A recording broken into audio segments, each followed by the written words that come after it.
첫 만남을 마치고 이틀이 지났을 때 손순모 여사님은 그날 호텔에서 있었던 이상한 일을 문득 떠올렸습니다. 사실 준호와 이민아를 만난 날, 잠시 화장실에 다녀오는 길에 호텔 직원으로 보이는 여성이 갑자기 그녀 앞에 나타났던 것입니다. 그녀는 당시 이 일을 아들에게 말하지 않았습니다. 직원은 주변을 살피더니 급히 다가와 낮은 목소리로 속삭였습니다. 죄송하지만 꼭 말씀드려야 할 것 같아서요.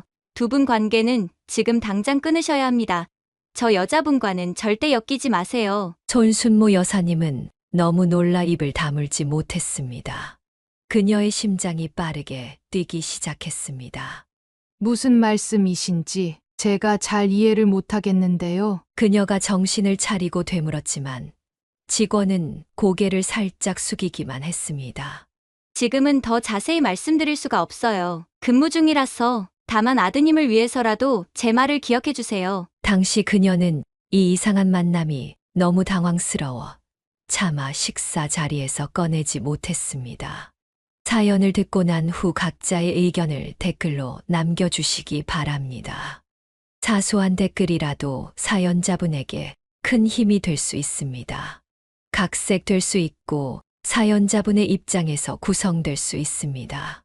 손순모 여사님은 남편을 13년 전에 떠나보내고 홀로 살아온 66살의 미망인이었습니다.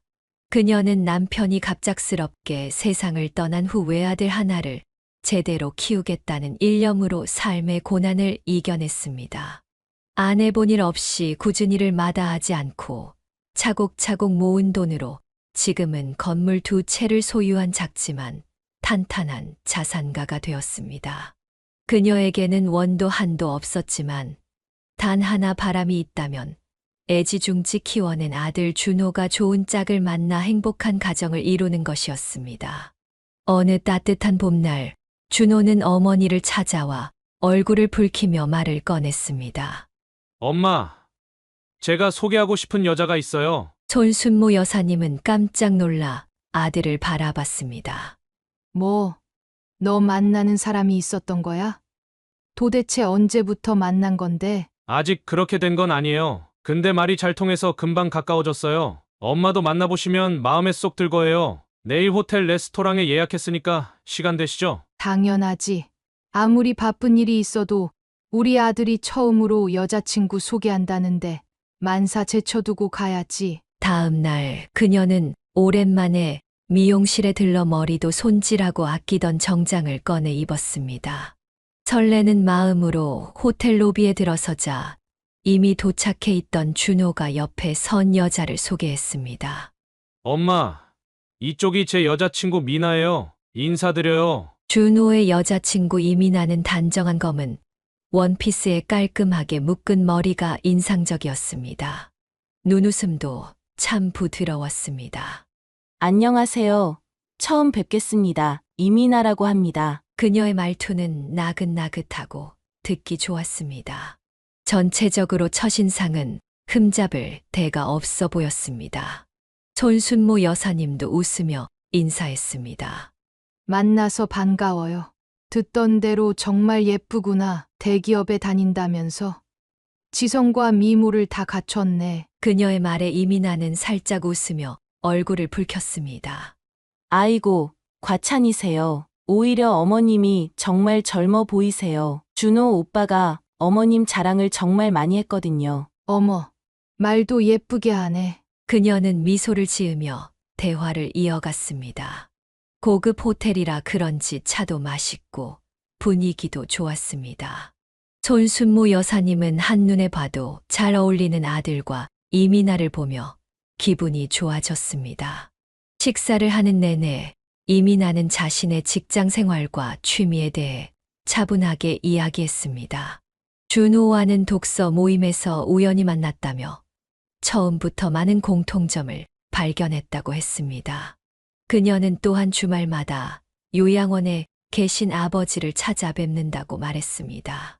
아버님이 3년 전에 뇌졸중으로 쓰러지셔서 요양원에 계세요. 어머니는 일찍 돌아가셔서 제가 유일한 가족이에요. 이 말에 손순모 여사님은 마음이 더 쓰였습니다. 자신도 비슷한 아픔을 겪었기에 이민아의 상황이 더 가슴에 와닿았습니다. 참 대단하구나. 직장 다니면서 아버지까지 챙기고. 당연한 일을 하는 거예요. 오빠도 많이 도와주고 있어요. 준호는 이민아의 손을 꼭 잡아주며 자랑스러운 눈빛으로 그녀를 바라봤습니다. 손순모 여사님은 그 모습을 보며 마음이 따뜻해졌습니다. 오랜만에 느껴보는 가족의 분위기였습니다. 다음에는 우리 집에서 식사해요. 내가 준호 좋아하는 요리 해줄게. 정말요? 제가 요리도 배우고 싶어요. 어머님께 많이 배워야겠어요. 이렇게 첫 만남은 무척 화기애애하게 마무리되었습니다. 돌아오는 길에 준호는 어머니에게 물었습니다. 엄마, 미나 어때요? 손순모 여사님은 환하게 웃으며 대답했습니다. 정말 괜찮은 아가씨 같아. 첫 만남을 마치고 이틀이 지났을 때 손순모 여사님은 그날 호텔에서 있었던 이상한 일을 문득 떠올렸습니다. 사실 준호와 이민아를 만난 날, 잠시 화장실에 다녀오는 길에 호텔 직원으로 보이는 여성이 갑자기 그녀 앞에 나타났던 것입니다. 그녀는 당시 이 일을 아들에게 말하지 않았습니다. 직원은 주변을 살피더니 급히 다가와 낮은 목소리로 속삭였습니다. 죄송하지만 꼭 말씀드려야 할 것 같아서요. 두 분 관계는 지금 당장 끊으셔야 합니다. 저 여자분과는 절대 엮이지 마세요. 손순모 여사님은 너무 놀라 입을 다물지 못했습니다. 그녀의 심장이 빠르게 뛰기 시작했습니다. 무슨 말씀이신지 제가 잘 이해를 못하겠는데요. 그녀가 정신을 차리고 되물었지만 직원은 고개를 살짝 숙이기만 했습니다. 지금은 더 자세히 말씀드릴 수가 없어요. 근무 중이라서 다만 아드님을 위해서라도 제 말을 기억해 주세요. 당시 그녀는 이 이상한 만남이 너무 당황스러워 차마 식사 자리에서 꺼내지 못했습니다.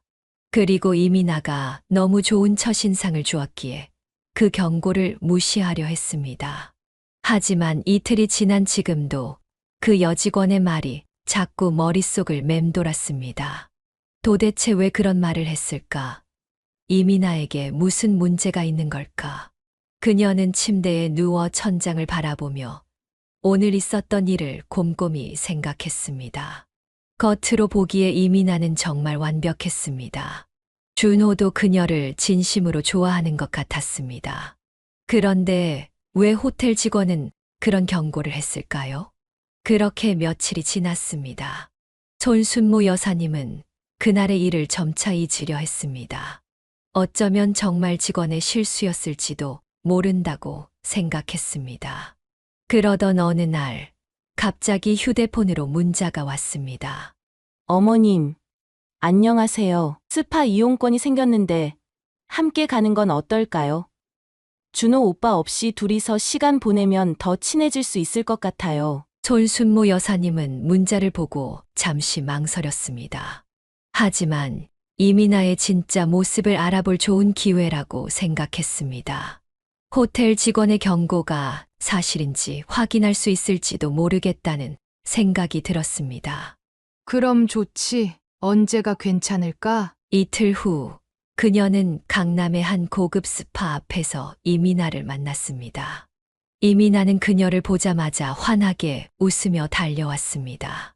어머님, 오늘 시간 내주셔서 정말 감사해요. 사실 이런 데는 처음이라 많이 떨리네요. 아이고, 내가 더 고맙지. 요즘 젊은이들은 어른이랑 이런 데 오는 거 싫어한다던데. 역시 우리 미나는 참 착해. 이민아는 그날도 단정한 옷차림으로 나타났습니다. 하얀 블라우스에 단정한 바지를 입고 화장도 거의 하지 않은 얼굴이 참 청순했습니다. 여자인 손순모 여사님까지도 한참 바라보게 만드는 아름다움이었습니다. 두 사람은 탈의실에서 옷을 갈아입고 온천수에 몸을 담갔습니다. 따뜻한 물에 몸을 풀며 대화를 나누는 동안 손순모 여사님은 이민아에 대해 더 많은 것을 알게 되었습니다. 대화하면 할수록 이민아는 정말 괜찮은 아이라는 생각이 들었습니다.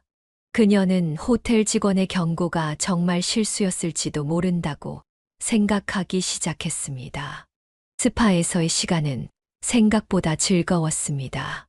따뜻한 물에 몸을 담그며 이야기를 나누는 동안 손순모 여사님은 이민아가 생각보다 더 마음에 들었습니다. 아픈 아버지를 돌보는 효심 깊은 딸이자 대기업에서 인정받는 전문직 여성이라니 준호에게 이보다 더 좋은 짝이 있을까 싶었습니다. 그녀는 점점 호텔 직원의 경고를 단순한 오해로 치부하기 시작했습니다.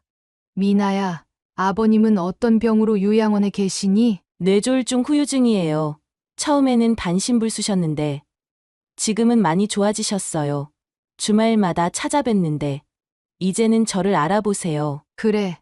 참 대단한 딸이구나. 직장 생활하면서 그렇게 챙기기가 쉽지 않을 텐데. 해야 할 일을 하는 거죠, 뭐. 회사에서도 이해해 주시고 일이 많을 때는 준호 오빠가 대신 가주기도 해요. 손순모 여사님의 마음은 더욱 따뜻해졌습니다. 이미 아픈 장인을 챙기는 아들의 모습을 상상하니 눈시울이 붉어졌습니다. 그녀의 남편이 살아있었다면 얼마나 자랑스러워했을까 하는 생각이 들었습니다. 2시간가량 스파를 즐긴 후 손순모 여사님은 먼저 나가 옷을 갈아입었습니다. 이민아는 조금 더 있다가 나오겠다고 했습니다. 그녀는 로비에서 이민아를 기다리며 잡지를 펼쳐들었습니다. 하지만 한참이 지나도 이민아가 나오지 않자 화장실 쪽으로 가보기로 했습니다. 탈의실 근처 복도를 지나치던 그녀는 익숙한 목소리를 들었습니다. 이민아였습니다. 하지만 그 목소리는 지금까지 들어온 나긋나긋한 말투와는 전혀 달랐습니다.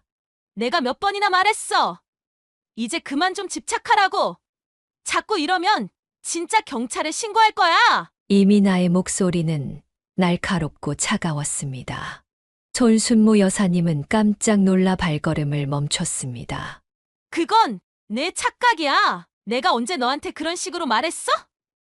아, 정말 짜증나게 하지 마. 내가 그렇게 설명했는데 아직도 못 알아들어? 자꾸 스토킹하면 진짜 신고할 거니까 다시는 연락하지 마. 손순모 여사님은 숨을 죽이고 이 대화를 들었습니다. 이민아의 목소리는 분명 예전에 들었던 그 다정한 목소리가 아니었습니다. 마치 완전히 다른 사람 같았습니다. 그녀는 선뜻 다가가지 못하고 벽 뒤에서 상황을 지켜봤습니다. 전화를 끄는 이민아는 거울을 보며 심호흡을 했습니다. 그리고는 금세 표정을 바꿔 평소의 온화한 얼굴로 돌아왔습니다. 그 순간 손순모 여사님은 등골이 오싹해지는 느낌이 들었습니다. 이것이 진짜 이민아의 모습인 걸까요? 그때 이민아가 고개를 돌려 그녀를 발견했습니다. 순간 이민아의 눈에 당혹감이 스쳤지만 곧 환한 미소를 지으며 손을 흔들었습니다. 어머님, 기다리셨죠? 죄송해요. 친구한테서 급한 전화가 와서. 아니야, 괜찮아. 나도 방금 나왔어. 손순모 여사님은 침착하게 대답했지만 마음속은 혼란스러웠습니다. 방금 본 이민아의 모습은 그동안 보여준 이미지와 너무나 달랐습니다. 호텔 직원의 경고가 떠올랐습니다. 그녀의 직감은 뭔가 잘못되었다고 말하고 있었습니다. 두 사람은 함께 카페에 들러 차를 마셨습니다. 이민아는 평소처럼 상냥하고 다정했습니다. 하지만 이제 손순모 여사님은 그 미소 뒤에 숨겨진 다른 얼굴을 상상하게 되었습니다. 미나야, 아까 전화는 무슨 일이었니?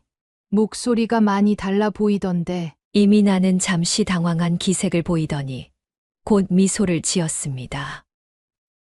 아, 그게 회사 후배가 자꾸 사적으로 연락해서요. 업무 관련이면 괜찮은데 개인적인 만남을 요구해서 조금 단호하게 말해야 했어요. 그렇구나.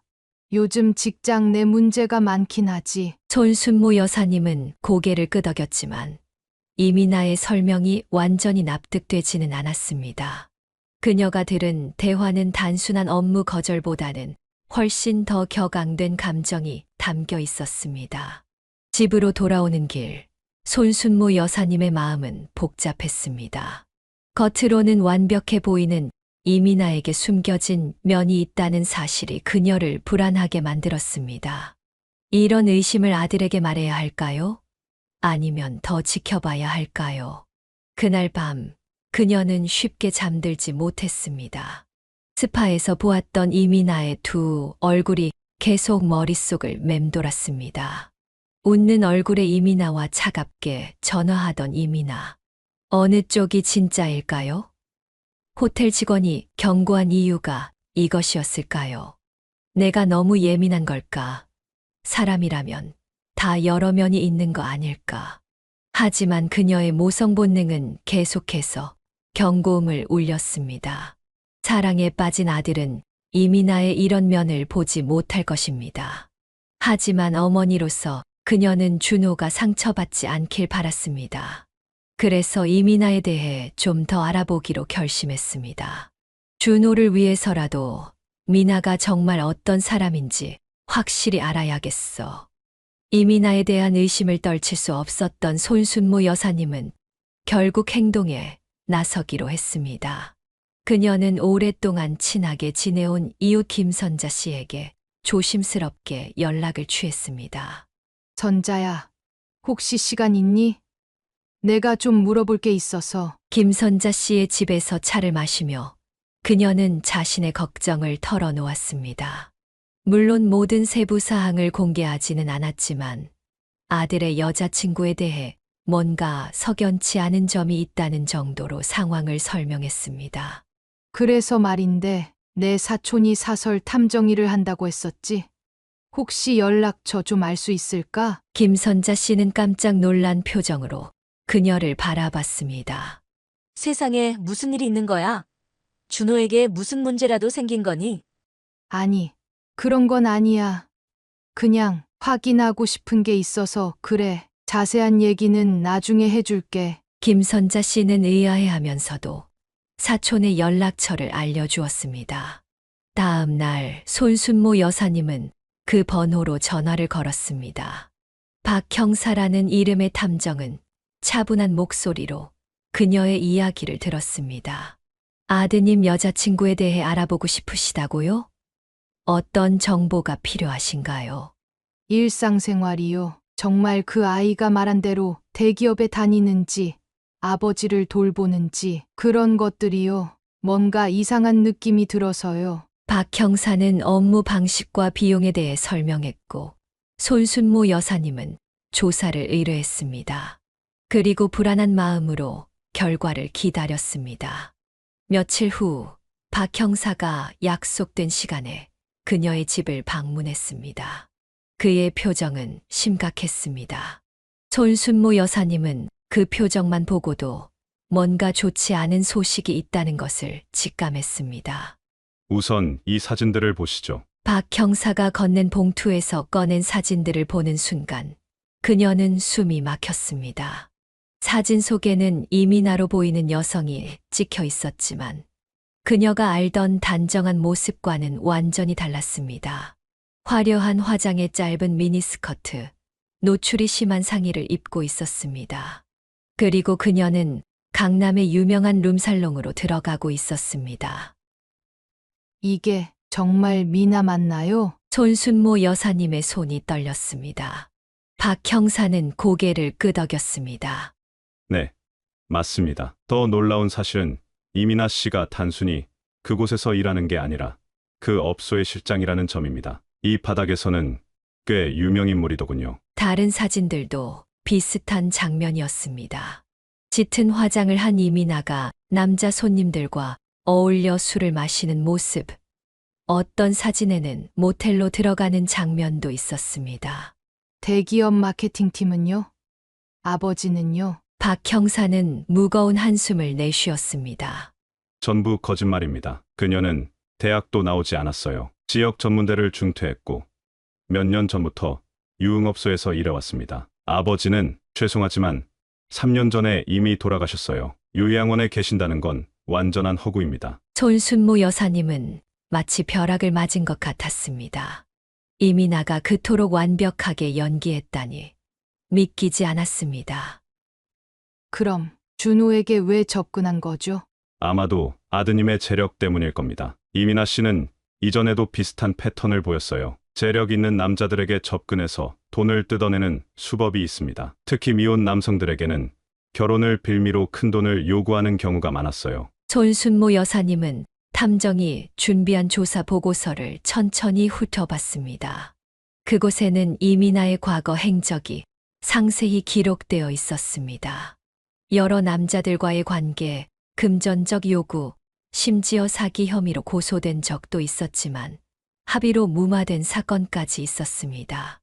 이건 정말 믿을 수가 없네요. 제 조사 중에 가장 충격적이었던 건 이민아 씨가 야근한다며 거절했던 날들이 전부 룸살롱에서 일했던 날짜와 일치한다는 점이었습니다. 손순모 여사님은 그날 이민아가 했던 말을 떠올렸습니다.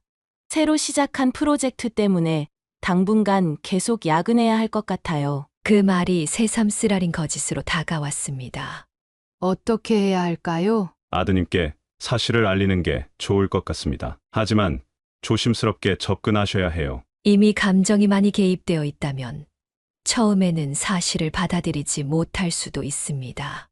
손순모 여사님은 분노와 배신감으로 가슴이 아팠습니다. 그녀가 그토록 믿었던 미래의 며느리가 이런 사람이었다니 도저히 받아들일 수 없었습니다. 하지만 무엇보다 아들이 상처받을 것을 생각하니 가슴이 찢어지는 것 같았습니다. 어떻게 이런 일이 준호가 얼마나 충격받을지. 필요하시면 제가 더 자세한 증거를 모아드릴 수 있습니다. 아드님이 확실히 믿을 수 있도록요. 손순모 여사님은 고개를 끄덕였습니다. 아무리 고통스러운 진실이라도 아들이 더 큰 상처를 받기 전에 알리는 게 옳다고 생각했습니다. 아들에게 어떻게 이 이야기를 꺼낼지, 어떻게 하면 그가 덜 상처받을 수 있을지 고민하며 그녀는 밤을 지새웠습니다.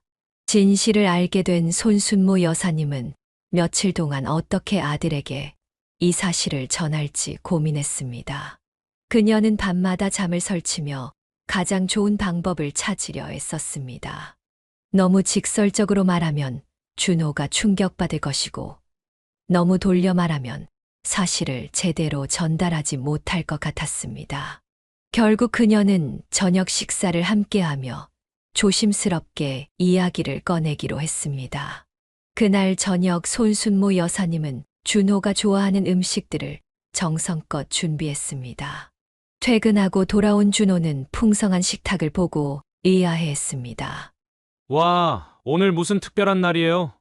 생일도 아닌데 이렇게 차려놓으셨네. 그냥 우리 아들이랑 오랜만에 제대로 된 저녁 먹고 싶어서. 요즘 바쁘다고 집에도 잘 안 들어오잖아. 준호는 미소 지으며 식탁에 앉았습니다. 손순모 여사님은 긴장된 마음으로 음식을 나눠 담았습니다.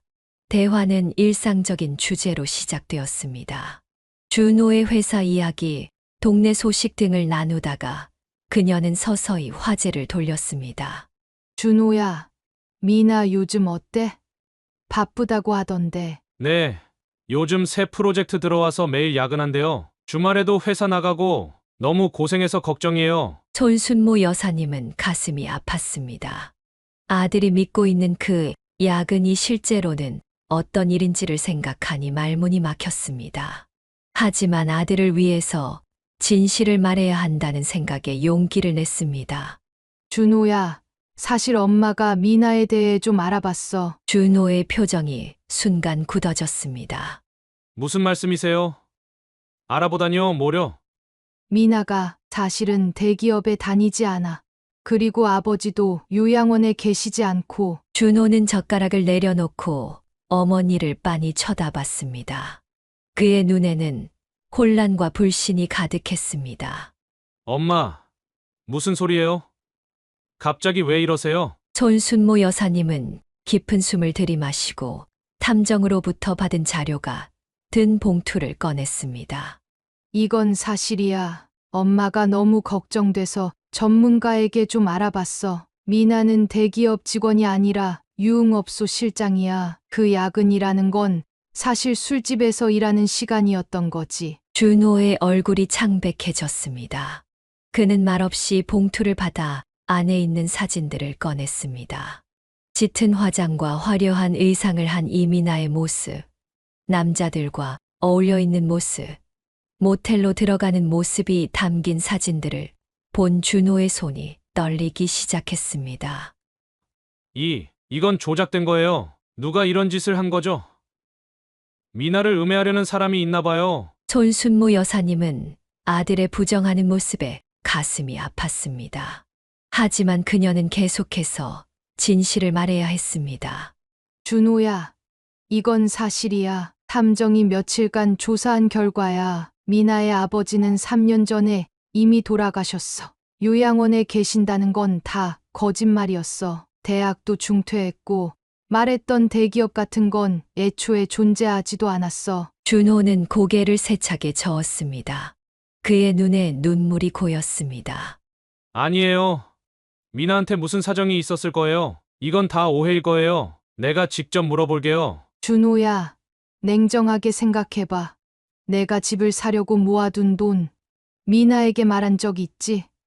그 돈을 노리고 접근한 거야. 이전에도 비슷한 수법으로 다른 남자들에게 접근했다고 해. 준호는 갑자기 자리에서 일어났습니다. 그의 얼굴에는 분노와 혼란, 그리고 깊은 상처가 뒤섞여 있었습니다. 엄마, 미나를 만나기 전부터 반대하셨죠? 왜 이러세요? 정말 제가 행복한 게 싫으신 거예요? 준호야, 그게 아니라 엄마는 내가 상처받는 게 싫은 거야. 이 사람은 너한테 진심이 아니야. 엄마도 아버지 돌아가시고 힘들게 절 키웠잖아요. 미나도 아버지 없이 자랐으니까 그런 거짓말을 했을 수도 있죠. 그건 이해할 수 있어요. 다른 것도 다 이유가 있을 거예요. 손순모 여사님은 아들의 눈을 똑바로 바라봤습니다. 영상도 있어. 봐야 정신 차릴 것 같으면 보여줄게. 됐어요. 그게 다 사실이라고 해도 전 미나를 이해하고 받아들일 거예요. 얼마나 살기 힘들었으면 그런 거짓말을 했겠어요? 이제 저한테 기댈 수 있게 제가 힘이 되어줄 거예요. 그러더니 준호는 식탁을 박차고 나가버렸습니다. 문이 쾅 하고 닫히는 소리가 울렸습니다. 손순모 여사님은 그 자리에 주저앉아 눈물을 흘렸습니다. 아들이 충격받을 것이라고 예상했지만 이렇게 현실을 부정할 줄은 몰랐습니다. 그날 밤 늦게 준호가 돌아왔지만 그는 어머니와 말을 나누지 않았습니다. 방문을 꼭 닫고 들어가 버렸습니다. 손순모 여사님은 아들이 좀 더 냉정해질 시간이 필요하다고 생각했습니다. 다음 날 아침 그녀는 아들의 방 앞에서 잠시 망설이다가 노크했습니다. 준호야, 아침 먹으러 나올래? 대답이 없었습니다. 조심스럽게 문을 열어보니 준호는 이미 출근한 후였습니다. 침대 위에는 어젯밤 그녀가 보여준 사진들이 흩어져 있었습니다. 그 중 몇 장은 찢겨져 있었습니다. 손순모 여사님은 좀 더 확실한 증거가 필요하다고 판단했습니다. 아들이 현실을 직시할 수 있게 해야 했습니다. 그래서 그녀는 다시 박 형사에게 연락했습니다. 더 확실한 증거가 필요해요. 아들이 받아들이질 못하고 있어요. 알겠습니다. 이민아 씨의 근무 시간과 장소, 동선을 더 자세히 조사해서 아드님이 직접 확인할 수 있게 해드리겠습니다. 손순모 여사님은 아들이 진실을 받아들일 때까지 인내심을 가져야 한다는 것을 알았습니다. 사랑에 빠진 사람의 눈은 가려질 수 있지만 이 시간이 지나면 분명 진실을 보게 될 것입니다. 그녀는 그저 그 시간이 너무 늦기 전에 오기를 바랐습니다.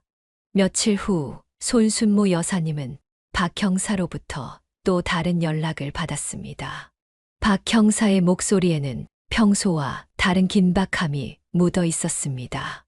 손 여사님, 이민아에 대해 더 중요한 정보가 있습니다. 오늘 시간 되시면 좀 뵐 수 있을까요? 무슨 일인가요? 전화로는 말씀하기 어려운 건가요? 네. 직접 보시는 게 좋을 것 같습니다. 사진들이 꽤 충격적이라 그날 오후 박 형사는 손순모 여사님의 집을 다시 방문했습니다. 그는 새로운 사진이 담긴 봉투를 조심스럽게 건넸습니다. 이건 추가 조사 중에 발견한 사실입니다. 이민아 씨가 동거하는 남자가 있더군요. 손순모 여사님은 깜짝 놀라 박 형사를 쳐다봤습니다. 그녀의 손이 봉투를 여는 순간 떨리기 시작했습니다. 봉투 안에는 이민아가 젊은 남자와 함께 찍힌 사진들이 여러 장 들어 있었습니다. 두 사람은 허름한 원룸 건물 앞에서 함께 웃고 있었고, 또 다른 사진에서는 편의점 봉투를 든 남자의 손을 이민아가 다정하게 잡고 있었습니다. 영락없는 연인의 모습이었습니다. 이 사람은 누구죠? 이민아 씨의 남자친구입니다. 이름은 강태준이고 나이는 30으로 확인됐습니다. 주변에서는 의대생이라고 알려져 있더군요. 의대생이요? 네. 하지만 그것도 거짓말입니다. 대학교에 확인해봤는데 그런 이름의 학생은 등록되어 있지 않았습니다. 주민들 말로는 두 사람이 2년 정도 함께 살고 있다고 해요. 부부로 알고 있는 사람들도 있었습니다. 손순모 여사님은 입을 다물지 못했습니다. 이민아는 준호와 만나는 동안에도 다른 남자와 함께 살고 있었다니, 이건 상상조차 하지 못했던 배신이었습니다. 그럼 이 사람은 뭐 하는 사람인가요? 특별한 직업은 없는 것 같습니다. 가끔 일용직으로 일하기도 하지만 대부분 이민아 씨가 벌어오는 돈으로 생활하는 것 같아요. 이웃들 말로는 도박 문제가 있다고도 하고. 손순모 여사님은 탁자에 펼쳐진 사진들을 바라보며 할 말을 잃었습니다. 아들의 여자친구가 다른 남자와 동거하며 의대생이라는 거짓말까지 꾸며냈다니 너무나 충격적이었습니다. 더 조사해보니 이민아 씨는 그 남자를 위해 자신이 번 돈을 거의 다 쓴 것 같습니다. 유흥업소에서 번 돈으로 그 남자의 생활비를 대주고 있다고 합니다. 손순모 여사님은 분노와 배신감, 그리고 아들을 향한 걱정으로 가슴이 미어졌습니다. 아들이 이 사실을 알면 얼마나 충격을 받을지 상상만 해도 괴로웠습니다. 하지만 더 이상 진실을 숨길 수는 없었습니다. 사모님, 괜찮으세요? 네. 그냥 어떻게 이런 일이 가능한지 이해가 안 돼서요. 어떻게 이렇게 완벽하게 거짓말을 할 수 있는 거죠? 이런 일은 생각보다 많습니다. 특히 이민아 씨 같은 경우는 상대방의 약점을 잘 파악하고 접근하는 것 같아요. 아드님에게는 효녀 이미지가 먹혔겠죠. 그날 밤 손순모 여사님은 사진들을 프린트해서 조용히 준호의 방문 앞에 놓아두었습니다. 직접 말로 설명하는 것보다 준호가 스스로 이 사실을 받아들이게 하는 것이 나을 것 같았습니다. 그녀는 가슴 아프게 자신의 방으로 돌아갔습니다. 한참이 지나 준호의 방문이 열리는 소리가 들렸습니다. 발걸음 소리가 그녀의 방문 앞에서 멈췄고 조심스러운 노크 소리가 들렸습니다. 들어와. 준호는 창백한 얼굴로 문을 열었습니다. 그의 손에는 방금 그녀가 놓아둔 사진들이 들려 있었습니다. 그의 눈은 붉게 충혈되어 있었습니다. 이 사진들 진짜인가요? 손순모 여사님은 고개를 끄덕였습니다. 미나가 정말 이 남자랑 같이 살고 있다고요? 그래. 2년 정도 됐다고 해. 그 남자를 의대생이라고 소개하고 다녔지만 실제로는 그냥 무직이래. 미나가 번 돈으로 생활하고 있었던 거야. 준호는 한동안 아무 말도 하지 못했습니다. 그저 손에 든 사진을 바라볼 뿐이었습니다. 엄마, 나 잠시만 혼자 있게 해주세요. 손순모 여사님은 조용히 고개를 끄덕였습니다. 준호가 방을 나간 후 그녀는 아들의 방문 앞에서 한참을 서성였습니다. 준호의 흐느끼는 소리가 희미하게 들려왔습니다. 그녀는 들어가 아들을 위로하고 싶었지만 지금은 그가 혼자 이 현실을 받아들일 시간이 필요하다는 것을 알았습니다. 다음 날 아침 준호는 출근 준비를 하며 어머니에게 말했습니다. 미나한테 당장 연락할 거예요. 직접 물어봐야겠어요. 준호야, 너무 서두르지 마. 지금은 내가 화가 나 있어서. 알아요. 하지만 그래도 그녀의 말을 들어봐야 해요. 혹시 오해가 있을지도 모르잖아요. 손순모 여사님은 아들의 표정을 살폈습니다. 그는 여전히 이민아의 변명을 기대하고 있었습니다. 하지만 그의 눈빛은 전과 달랐습니다. 이제 의심의 씨앗이 심어진 것이었습니다. 그래. 내가 원한다면. 하지만 조심해. 이런 사람들은 거짓말에 능숙해. 내 마음이 또 다치지 않길 바랄 뿐이야. 준호는 고개를 끄덕이고 출근했습니다. 그날 이후로 준호는 매우 조용해졌습니다. 이민아와 연락했는지, 무슨 대화를 나눴는지는 어머니에게 말하지 않았습니다. 하지만 그의 눈에는 깊은 상처와 배신감이 역력했습니다. 손순모 여사님은 아들이 스스로 진실을 직시하고 있다는 것을 느낄 수 있었습니다. 며칠이 지나도 준호는 예전의 활기찬 모습을 되찾지 못했습니다.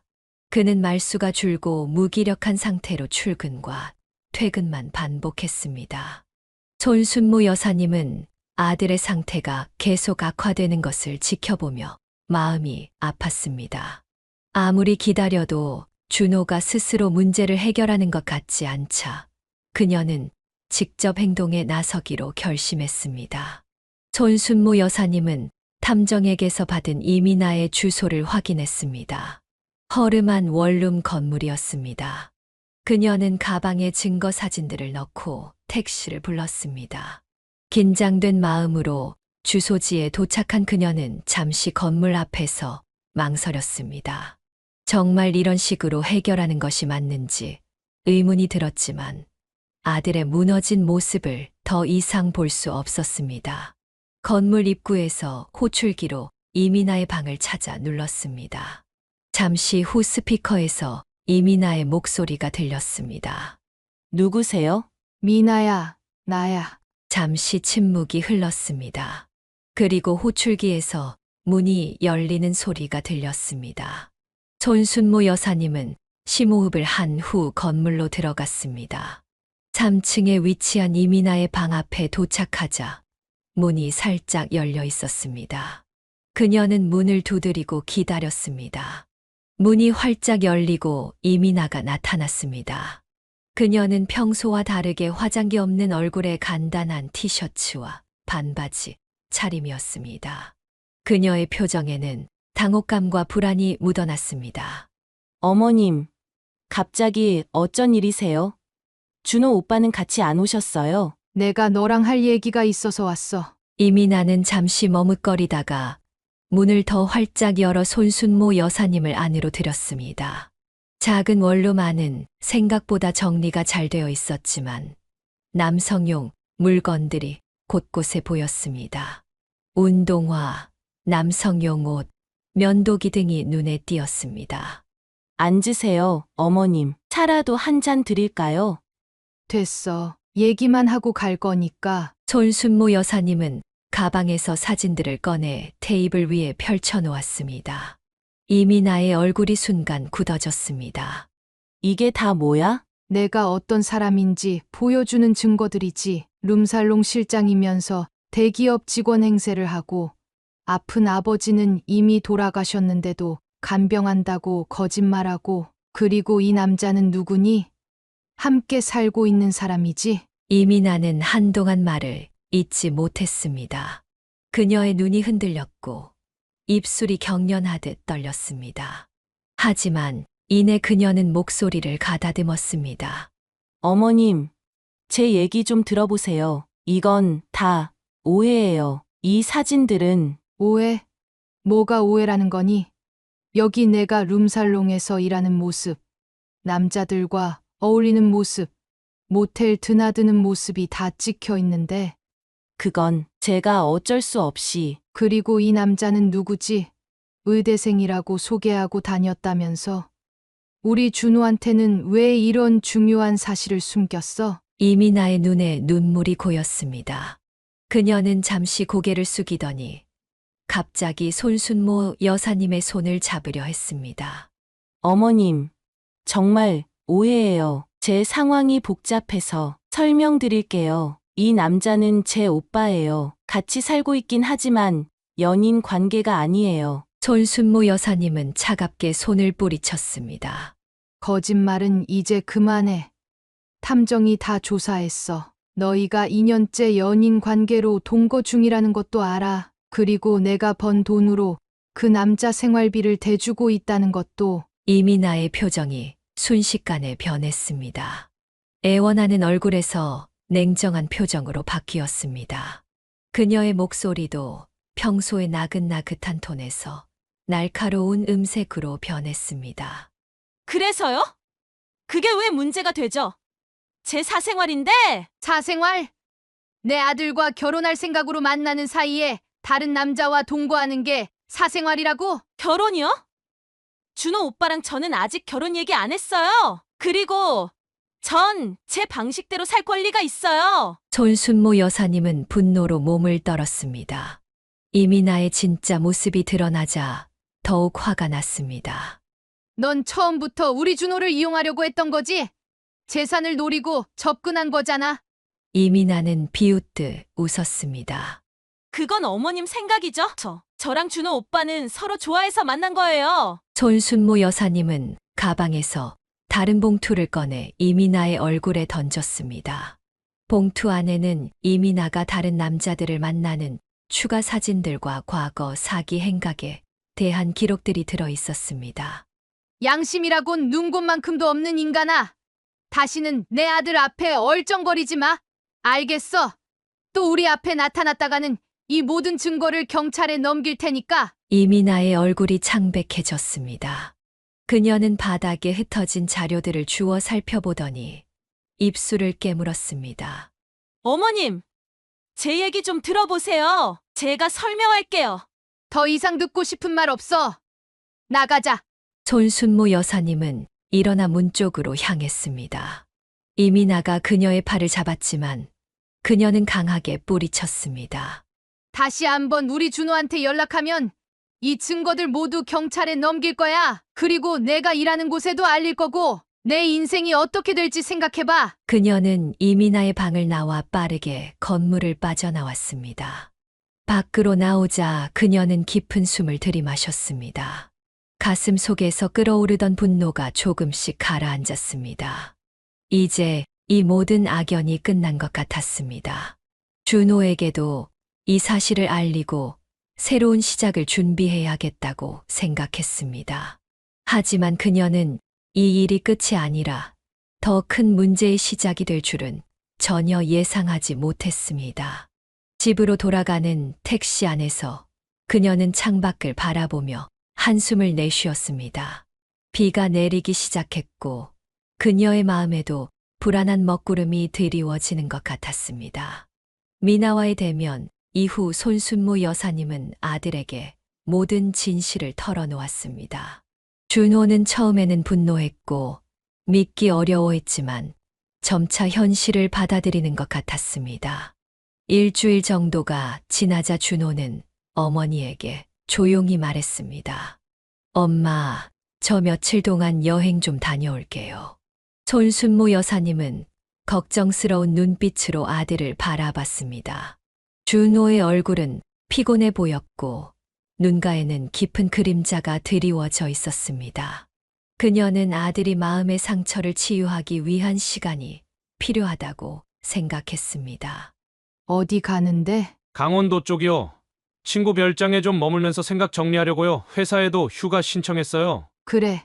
그게 좋겠다. 몸 조심하고 가끔 연락해줘. 준호는 짐을 챙겨 출발했고 손순모 여사님은 아들이 마음의 평화를 찾길 바라며 배웅했습니다.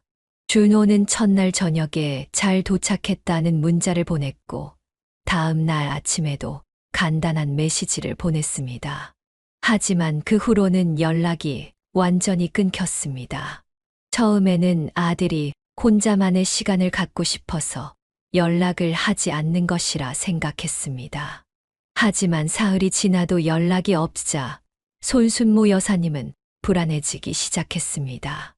그녀는 준호에게 여러 번 전화를 걸었지만 전화는 꺼져 있었고 문자도 읽지 않은 상태로 남아 있었습니다. 준호야, 왜 연락이 안 되는 거니? 엄마가 걱정돼. 읽는 즉시 전화해줘. 또 하루가 지나도 아무런 소식이 없자 손순모 여사님은 준호의 친구들에게 연락했습니다. 하지만 어느 누구도 준호가 강원도에 간다는 말을 듣지 못했고 별장을 빌려준 친구도 없었습니다. 더욱 불안해진 그녀는 밤새 잠을 이루지 못했습니다. 그날 밤 손순모 여사님은 이상한 꿈을 꾸었습니다. 오래전에 돌아가신 남편이 나타나 준호를 애타게 찾고 있었습니다. 겁에 질린 그녀는 새벽에 잠에서 깨어나 경찰서로 향했습니다. 실종 신고를 하기 위해 경찰서에 도착했을 때 그녀의 휴대폰이 울렸고 발신자는 준호의 번호였습니다. 준호야, 어디 있는 거니? 엄마가 얼마나 걱정했는지 몰라. 하지만 전화기 너머로 들려온 것은 아들의 목소리가 아닌 낯선 남자의 목소리였습니다. 손순모 씨죠? 지금 당신 아들이 우리 손에 있어요. 손순모 여사님은 심장이 멎는 것 같았습니다. 공포와 충격으로 그녀의 다리에 힘이 빠졌고 잠시 말을 잇지 못했습니다. 누구세요?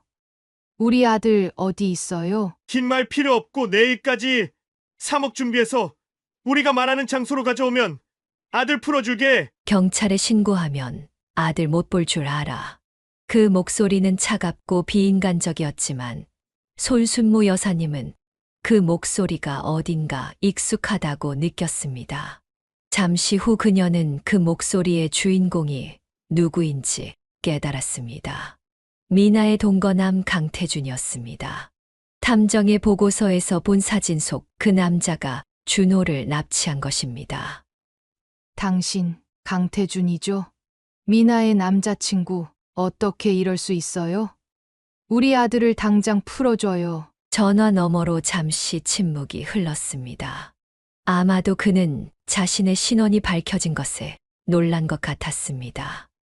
뭐 어떻게 알았든 중요한 건 돈이야. 내일 정오까지 3억 준비해. 장소는 나중에 문자로 알려주게. 현금으로 가져와. 경찰에 신고하면 너희 아들 죽는다고 생각해. 전화가 끊어졌고 손순모 여사님은 그 자리에 주저앉아 버렸습니다. 하지만 곧 그녀는 정신을 차리고 경찰에게 상황을 설명했습니다. 다행히 그녀는 이미 경찰서에 와 있었기 때문에 즉시 도움을 받을 수 있었습니다. 제 아들이 납치됐어요. 방금 전화가 왔는데 3억을 요구했어요. 납치범은 아들 여자친구의 동거남인데 제가 전에 그 사람 목소리를 들은 적이 있어요. 분명해요.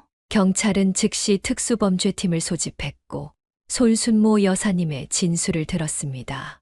그녀는 미나와 강태준에 대한 모든 정보 그리고 탐정이 조사한 자료들을 경찰에게 제공했습니다. 준호님의 마지막 위치는 어디였나요? 강원도에 간다고 했어요. 하지만 친구들 말로는 아무도 그런 계획을 들은 적이 없대요. 혹시 아드님이 미나 씨와 연락한 적이 있을까요? 그리고 미나 씨의 주소를 알고 계신가요? 주소는 알아요. 제가 며칠 전에 직접 찾아갔었거든요. 손순모 여사님은 탐정에게서 받은 미나의 주소를 경찰에게 알려주었습니다. 경찰은 신속하게 수사팀을 꾸려 미나의 주소지로 출동하기로 했습니다. 손순모 여사님도 함께 가겠다고 고집했습니다. 위험할 수 있어요, 손 여사님. 경찰이 처리하도록 해주세요. 아니에요. 제 아들이에요. 저도 가야 해요. 제발요. 결국 경찰은 그녀를 동행시키되 안전한 거리에서 대기하도록 했습니다. 경찰차를 타고 미나의 원룸으로 향하는 동안 손순모 여사님의 마음은 불안과 공포로 가득 찼습니다. 그녀는 준호가 무사하기만을 기도했습니다. 준호야, 엄마가 꼭 구해줄게. 제발 무사하기만 해다오. 그녀는 마음속으로 아들을 부르며 눈물을 참았습니다. 이제 그녀는 아들을 구하기 위해 무슨 일이든 할 준비가 되어 있었습니다. 차창 밖으로 보이는 도시의 불빛들이 빠르게 스쳐 지나갔고 원룸 건물이 가까워질수록 그녀의 심장은 더욱 빠르게 뛰었습니다. 원룸 건물 앞에 도착한 경찰들은 신속하게 작전 계획을 세웠습니다. 손순모 여사님은 경찰차 안에서 떨리는 마음으로 상황을 지켜봤습니다. 수사팀장이 그녀에게 작전을 설명했습니다. 저희가 택배 기사로 위장해서 접근할 겁니다. 문이 열리면 신속하게 진입해서 인지를 확보하고 범인을 제압할 거예요. 손 여사님은 절대 따라오시면 안 됩니다. 여기서 대기하세요. 손순모 여사님은 불안한 마음에 손을 꽉 쥐고 있었지만 경찰의 지시에 따르기로 했습니다. 경찰 2명이 택배 상자를 들고 원룸 건물로 들어갔습니다. 나머지 경찰들은 비상계단과 뒷문을 통해 건물을 포위했습니다. 택배 기사로 위장한 경찰은 미나의 방 앞에서 초인종을 눌렀습니다. 잠시 후 문 너머로 발소리가 들렸고 남자의 목소리가 들려왔습니다. 누구세요? 택배 배달이요. 이민아 님 앞으로 온 택배입니다. 문이 살짝 열리자 경찰은 재빨리 문을 밀치고 들어갔습니다. 놀란 남자는 저항할 겨를도 없이 제압당했고 다른 경찰들도 신속하게 방 안으로 들어왔습니다. 경찰이다. 모두 움직이지 마. 방 안에는 강태준으로 추정되는 남자와 그의 친구로 보이는 또 다른 남자가 있었습니다. 두 사람은 당황한 표정으로 경찰에게 붙잡혔습니다. 경찰은 즉시 방 안을 수색하기 시작했습니다. 손순모 여사님은 경찰의 지시를 무시하고 건물 안으로 달려 들어갔습니다. 그녀의 마음은 오직 아들을 찾는 것에만 집중되어 있었습니다. 3층에 도착한 그녀는 열린 문으로 들어가 경찰들 사이를 헤치고 방 안을 둘러봤습니다. 준호야, 준호야, 어디 있니? 한 경찰이 화장실 옆 작은 다용도실에서 소리쳤습니다. 여기 있습니다. 인질 발견했습니다. 손순모 여사님은 심장이 터질 것 같은 느낌으로 그쪽으로 달려갔습니다.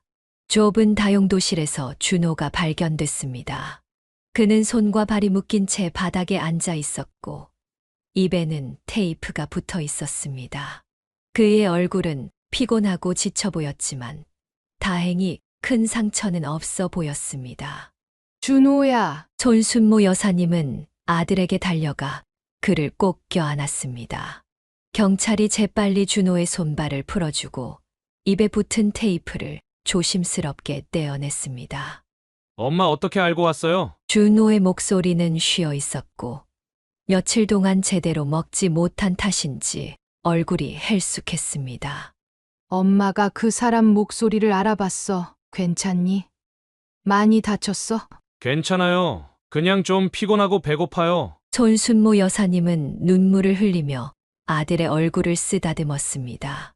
그동안 얼마나 걱정했는지, 얼마나 무서웠는지 말로 표현할 수 없었습니다. 한편 경찰은 강태준과 그의 친구를 체포하고 조사를 시작했습니다. 준호는 구급대원의 간단한 검진을 받은 후 경찰서로 이동해 진술을 했습니다. 손순모 여사님은 계속 아들 곁을 지켰습니다. 경찰 조사실에서 준호는 자신이 납치된 경위를 설명했습니다. 여행 가는 척하고 사실 마지막으로 미나를 만나보려고 했어요. 모든 게 거짓말이었다는 걸 알지만 직접 확인하고 싶었거든요. 그래서 미나한테 연락했고 그녀가 만나자고 했어요. 준호는 고개를 숙이고 계속 말했습니다. 미나의 집에 갔는데 문을 열자마자 뒤에서 누가 저를 때렸어요. 정신 차려보니 이미 묶여 있었고 경찰 수사관은 조사 내용을 정리하며 설명했습니다. 강태준은 도박으로 큰 빚을 졌다고 자백했습니다. 그가 친구와 함께 준호 씨를 납치해 돈을 요구한 거고요. 이민아 씨는 현재 그 자리에 없었습니다. 지방에 내려갔다고 하는데 확인 중입니다. 내 아들 카드랑 통장은요? 강태준이 준호 씨의 카드와 비밀번호를 알아내 돈을 인출한 것으로 보입니다. 현재까지 약 500만 원 정도를 인출한 흔적이 있네요. 이 말을 들은 준호가 고개를 들었습니다. 그럼 미나는 이 일에 관여하지 않은 거예요? 수사관은 잠시 망설이다 대답했습니다. 아직 확실하진 않습니다만 강태준의 진술에 따르면 이민아 씨는 이 납치 계획을 몰랐다고 합니다. 그가 친구와 둘이서 벌인 일이라고 주장하고 있어요. 손순모 여사님은 그 말을 믿기 힘들었습니다. 그녀의 직감은 미나도 이 일에 관여했을 거라고 말하고 있었습니다. 또 다른 수사관이 들어와 메모를 건넸고 수사관은 그것을 읽은 후 말했습니다. 강태준에 대한 추가 조사 결과가 나왔습니다. 그는 의대생이 아니라 중학교 졸업이 최종 학력이더군요. 도박 빚도 상당한 수준이고 과거 사기 전과도 있습니다. 준호의 표정이 복잡해졌습니다. 미나가 그토록 자랑스럽게 말하던 이대생 남자친구가 사실은 중졸 전과자였다는 사실이 충격으로 다가왔습니다. 이민아 씨는 유흥업소에서 번 돈으로 강태준의 생활비와 도박 자금을 대줬던 것으로 보입니다. 본인은 의대학비라고 알고 있었다고 하는데 사실 확인 중입니다. 경찰의 설명을 들으며 손순모 여사님과 준호는 말없이 서로를 바라봤습니다. 그들의 눈에는 안도감과 함께 복잡한 감정이 교차했습니다. 아들이 무사히 구출된 것은 다행이지만 미나와 강태준의 거짓말로 가득 찬 세계를 알게 되면서 느끼는 배신감은 쉽게 가시지 않았습니다. 준호의 구출 이후 사건은 빠르게 전개되었습니다. 강태준과 그의 친구는 납치와 감금 혐의로 구속되었고 재판을 기다리게 되었습니다. 한편 경찰은 미나를 찾기 위해 수배를 내렸습니다. 그녀가 정말로 납치 사건에 관여했는지 확인할 필요가 있었기 때문입니다. 미나는 이틀 후에 스스로 경찰서를 찾아왔습니다. 그녀는 친척의 부고 소식을 듣고 지방에 내려갔다가 돌아온 후 언론을 통해 사건을 알게 되었다고 주장했습니다. 경찰 조사 과정에서 미나는 강태준이 의대생이 아니라는 사실을 몰랐다고 했습니다. 그녀는 5년간 강태준의 의대 학비를 대준다고 믿으며 유흥업소에서 일해왔다고 진술했습니다. 난 정말 몰랐어요. 태준이가 의사가 되면 나중에 행복하게 살 수 있을 거라고 믿었어요. 그 사람 말만 믿고 이렇게 속았다니. 미나의 눈에는 진심 어린 눈물이 고였습니다. 하지만 손순모 여사님은 그녀의 말을 전혀 믿지 않았습니다. 어떻게 5년이나 함께 살면서 상대방의 정체를 모를 수 있단 말인가요? 게다가 준호에게도 똑같이 거짓말을 한 것은 어떻게 설명할 수 있을까요? 경찰은 증거 부족으로 미나를 납치 공모 혐의로 구속하지는 못했지만 사기 혐의로 조사를 계속했습니다. 그녀가 준호에게 거짓 신분을 속이고 접근한 것은 명백한 사기였기 때문입니다. 한 달 후 강태준의 재판이 시작되었습니다. 법정에서 그는 모든 혐의를 인정했고 미나는 사건을 몰랐다고 주장했습니다. 하지만 재판 과정에서 충격적인 진실이 드러났습니다. 강태준과 미나 사이의 문자 메시지와 통화 기록이 공개된 것입니다. 그 기록에는 두 사람이 준호의 재산에 대해 논의한 내용이 담겨 있었습니다. 건물주 아들이라며? 얼마나 재산이 있는지 알아봤어? 아직 정확히는 모르겠어. 근데 어머니가 건물 2채는 가지고 있다더라. 준호도 집 살 돈 꽤 모아뒀대. 이 증거가 나오자 미나는 완전히 무너졌습니다. 그녀는 법정에서 갑자기 말을 더듬기 시작했고 결국 한마디도 제대로 말하지 못하는 상태가 되었습니다. 의사들은 그녀가 극심한 스트레스로 인한 일시적 실어증을 겪고 있다고 진단했습니다. 결국 강태준은 납치와 감금, 공갈 등의 혐의로 5년의 실형을 선고받았습니다. 미나 역시 사기 혐의로 기소되었지만 그녀의 정신 상태 때문에 재판은 연기되었습니다. 그녀는 정신병원에 입원하게 되었고 의사들은 그녀가 자신이 저지른 일과 강태준에게 속았다는 현실을 받아들이지 못해 정신적 충격을 받은 것으로 진단했습니다. 준호는 이 모든 과정을 지켜보며 혼란스러운 감정을 겪었습니다. 그는 미나를 증오하면서도 동시에 그녀가 어떻게 그런 선택을 하게 되었는지 이해하려고 노력했습니다. 하지만 마음의 상처는 쉽게 아물지 않았습니다. 그는 한동안 우울증 증세를 보였고 회사도 휴직하게 되었습니다.